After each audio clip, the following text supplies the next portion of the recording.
2 weeks into this shutdown, a 2-hour talk and two versions of how it went. He said he'd keep the government closed for a very long period of time, months or even years. We just completed a lengthy and sometimes contentious conversation with the president. I thought it was really a very, very good meeting. The president, in a surprise appearance in the Rose Garden, revealing he's considering going around Congress altogether by invoking emergency national security powers to get the wall he wants. We could call a national emergency and build it very quickly, and it's another way of doing it. But if we can do it through a negotiated process, we're giving that a shot.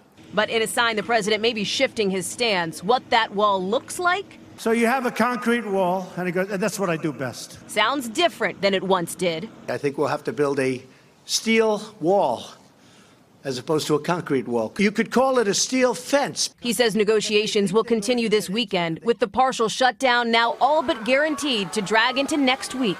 I am proud to shut down the government for border security, Chuck. Now, are you still proud to own this shutdown? Well, you know, I appreciate the way you say that, but I'm very proud of doing what I'm doing. I don't call it a shutdown.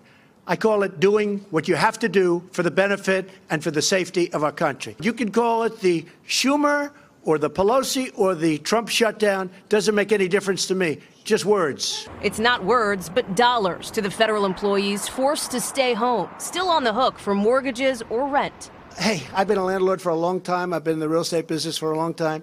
When you see there are problems out there, difficulties out there, you know, the people are all good for the money.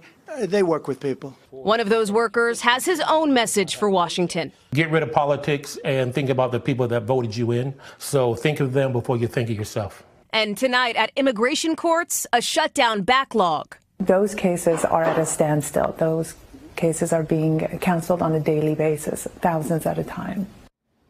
Now, even in the middle of this shutdown, cabinet members are among those set to get raises soon. But the White House says tonight they're exploring options to try to prevent that. And the vice president says he plans to turn down that scheduled pay increase. Hey, NBC News fans, thanks for checking out our YouTube channel. Subscribe by clicking on that button down here and click on any of the videos over here to watch the latest interviews, show highlights, and digital exclusives.